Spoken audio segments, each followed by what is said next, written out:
तजुर्बा नहीं है उद्धव ठाकरे जी को। संकट में पवार साहब मदद कर सकेंगे कि नहीं, इसके बारे में कुछ जानकारी नहीं है। ये इस तरह का बर्ताव पहली बार किसी के साथ नहीं हुआ है, तो इनको मालूम होना चाहिए। अभी इस वक्त उनको मदद इन लोग ने करना चाहिए। कोई आ रहा है क्या मदद करने? आपके पास आ रहे हैं क्या? सब दिल्ली की तरफ जा रहे हैं। आपके पास दूसरी पार्टी एनसीपी या कांग्रेस से भी कोई विधायक संपर्क में है? देखिए, ये तो जानकारी मैडम मैं नहीं दे सकता हूँ।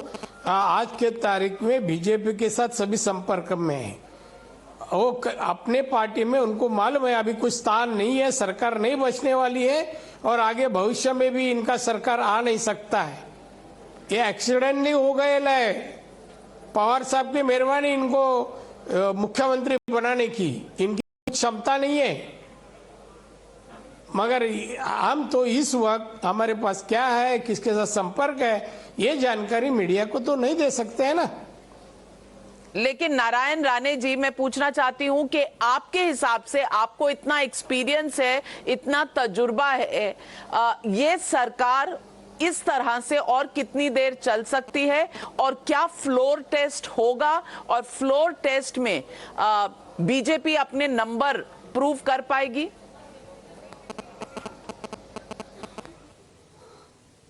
देखिए, वो बाद में की बात है, मगर ये सरकार गिरेंगी जरूर।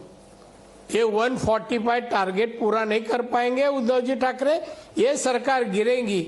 आगे बीजेपी क्या करेंगे वो आगे की बात है, वो अभी कहने की बात नहीं है। मगर मैं समझता हूँ ये सरकार 24 घंटे के ऊपर चलने वाली है ही नहीं। लेकिन अभी गवर्नर जी को कोविड पाया है, कोविड पॉजिटिव हैं और वो अस्पताल में हैं। तो अगर ये सरकार नहीं चलेगी तो क्या कॉन्स्टिट्यूशनल क्राइसिस होगा, असेंबली डिसॉल्व होगी, प्रेसिडेंट रूल लगेगा या फ्लोर टेस्ट होगा? ये तीन ऑप्शन बचते हैं, इनमें से क्या लगता है मोस्ट लाइकली होगा? नहीं, देखिए, मैं ये तीनों ऑप्शन के ऊपर कमेंट्स करूंगा नहीं। ये सब मामला राज्यपाल जी के पास जाएंगे। राज्यपाल जी बीमार है तो उसके वो जो भी कुछ कहेंगे कि ये निर्णय मैं राष्ट्रपति जी के पास भेजता हूँ, नहीं तो इनके पास भेजता हूँ, वो उनका सवाल है। जो राज्यपाल निर्णय लेने वाले हैं आगे, उसका भविष्य अभी बताना सही नहीं है ना। मेरे जैसे तो आप बोलते हैं मेरे को तजुर्बा है, तो तजुर्बा होते हुए इस तरह की जानकारी देना उचित नहीं समझता है मैं।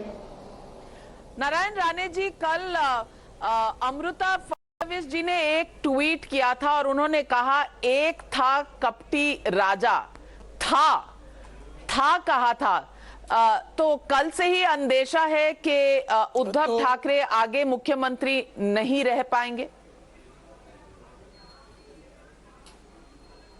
नहीं, मैं तो बोला नहीं रह पाएंगे और इस तरह का व्यक्ति नहीं भी होना चाहिए कि जो हमेशा तरह की डेवलपमेंट स्टेट की छोड़कर, यहाँ के प्रॉब्लम छोड़कर खाली दूसरे के पीछे कटकारस्थान करना, यही काम उन्होंने 2.5 साल किया है। अच्छा काम कोई नहीं किया है, मगर वो ऐसा ट्वीट किया होगा, मुझे कोई जानकारी नहीं है, मगर वो जो वर्ड है वो उनको सही फिट लगता है मुझे। नारायण राणे जी, अभी संजय राउत जी ने भी थोड़ी देर पहले कहा है कि ज्यादा से ज्यादा क्या होगा, सत्ता चली जाएगी कोई बात नहीं, लेकिन जो आइडियोलॉजी है वो नहीं जानी चाहिए। इस पर आप क्या टिप्पणी करेंगे संजय राउत जी के इस स्टेटमेंट पर? देखिए, शिवसेना की आइडियोलॉजी संजय राउत को क्या मालूम है? शिवसेना की आइडियोलॉजी जब बनी और शिवसेना स्थापन हुई, जब ये था क्या, ये सामना जब ही निकला ना, जब ही वो संपादक करके आया, नौकरी के लिए आया। शिवसेना का आइडियोलॉजी इन्होंने कभी फॉलो की? बाला साहब जी विचार, बाला साहब कभी भी हिंदुत्व छोड़कर मुख्यमंत्री पद के लिए नहीं भागते थे, नहीं जाते थे, नहीं स्वीकार करते थे। इसको क्या मालूम है आइडियोलॉजी? ये तो कमाने आया है, नहीं तो उनको क्या पगार था, सैलरी क्या था यार? ये मतलब से है शिवसेना में, मतलब से।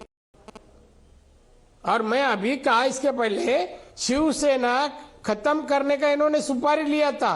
आज तो खुश होगा कि जो मैं सुपारी लिया मैं सक्सेस हो गया। इस प्रवृत्ति का आदमी है, इस स्वभाव का आदमी है वो। मैं जानता हूं उनको अच्छा तरह से। बाला साहब जी उद्धव जी के ऊपर काफी लोकप्रभा में से क्रिटिसाइज किया, जब लोकप्रभा में नौकरी था काफी क्रिटिसाइज इन्होंने किया है। तो साहब जी का, माननीय बाला साहब ठाकरे जी का आइडियोलॉजी इनको क्या मालूम है? तो नारायण राणे जी, मैं पूछना चाहती हूं कि क्या आगे चलकर शिवसेना और बीजेपी में कोई रिश्ता बन सकता है अगर उद्धव ठाकरे कहें कि सरकार बचा लो या हम आपके साथ वापस चलेंगे, क्योंकि काडर इतना अनहैप्पी है? जी, ये माइक आपका गिर गया, वापिस रिपीट करिए। मैं पूछ रही हूं कि आगे चलकर बीजेपी और शिवसेना में दोनों में कोई अलायंस की पॉसिबिलिटी है? देखिए, इस प्रश्न का भी उत्तर मैं नहीं दे सकता हूं। राजनीति में नीति में कुछ भी हो सकता है, कुछ भी हो सकता है। कभी सोचा था कि किसी ने शिवसेना कांग्रेस और राष्ट्रवादी के ऊपर जाएगी, पास जाएंगी, साथ में जाएंगी? कोई नहीं सोचा था। इन लोग का सबका आइडियोलॉजी अलग है। राष्ट्रवादी कांग्रेस का अलग है, शिवसेना का अलग है। ये उद्धव ठाकरे जैसा ही स्वार्थी आदमी ऐसा आइडियोलॉजी छोड़कर जा सकता है, दूसरा व्यक्ति नहीं जा सकता है। राणे जी, बहुत से लोग ऐसा कह रहे हैं कि आप इंटरलोक्यूटर हैं, जो सेना से छोड़कर विधायक आए हैं बीजेपी की तरफ, क्योंकि आप पहले सबको जानते हैं, पहले से आप इंटरलोक्यूटर हैं। क्या ये बात सही है? आपकी एकनाथ शिंदे जी से कोई बात हुई, कोई चर्चा हुई? इस विषय पर नो कमेंट्स, में इसके पर कोई जानकारी नहीं दे सकता इस वक्त। ये सब निर्णय राज्यपाल जी के होने के बाद, वापिस सत्ता महाराष्ट्र में आने के बाद मैं इसकी जानकारी आपको फोन करके दूंगा। तो आपको पूरा विश्वास है कि सत्ता आ रही है आपकी वापस? नहीं, बीजेपी की तो आज न कल आनी ही थी ना, आनी थी। इस देश में अभी बीजेपी छोड़कर सरकार चलाने वाले कोई पार्टी है ही नहीं ना। जिधर है उधर हालत कितनी खराब है। तो क्या बीजेपी के पास ये राइट है कि मध्य प्रदेश में सरकार गिरी, फिर बीजेपी आ गई, कर्नाटका में 2 साल बाद गिरी, बीजेपी आ गई, अब महाराष्ट्र में 2 साल के बाद गिरेगी, बीजेपी आ जाएगी? तो ये जो लगता है आरोप बीजेपी के ऊपर कि जहां आप सरकार बना नहीं सकते वहां गिरा जरूर देते हैं। नहीं, गिराने का गिर जाता है सरकार, और लोगों की भी इच्छा होती है कि बीजेपी सरकार सेफ सरकार है, डेवलपमेंट करने वाली सरकार है, तजुर्बा वाले सब नेता है। सरकार चलन का अनुभव खाली बीजेपी का नेता जन को है। तो लोगों की इच्छा होती है, वैसा हो जाता। हमें गिराने की आवश्यकता नहीं। अब इधर किधर हम गिराए महाराष्ट्र में? ये खुद गिर गए, खुद गिर गए, हमने नहीं गिराया। एकनाथ शिंदे जी से आपकी पहले से जान पहचान है? एकनाथ शिंदे जी से पिछले 24 घंटे में कोई बातचीत हुई आपकी?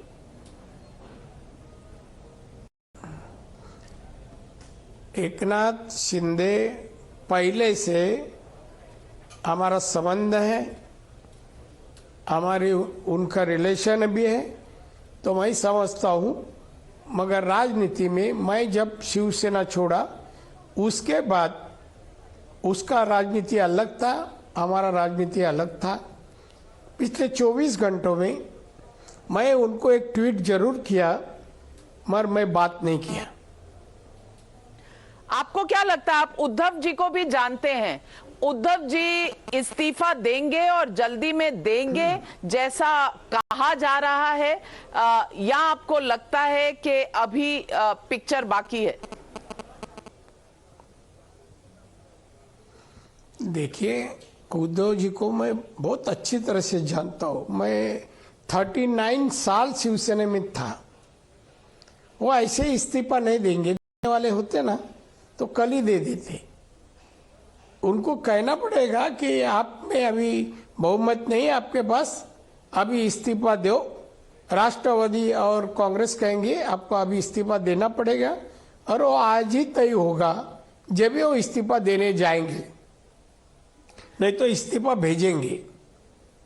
इतना राजनीति में दिल उनका बड़ा नहीं है कि जाके इस्तीफा राष्ट्रपति जी के हाथ में देने का। नारायण राणे जी, ये अजीब बात नहीं है कि सरकार उद्धव जी की है, एनसीपी है, कांग्रेस है, और 40 विधायक के करीब गायब हो जाते हैं महाराष्ट्र में और किसी को पता ही नहीं चलता। ये इतना साइलेंट ऑपरेशन कैसे किया? इसको तजुर्बा बोलते हैं। अनुभव हो तो सब कुछ हो तक सकता है ना।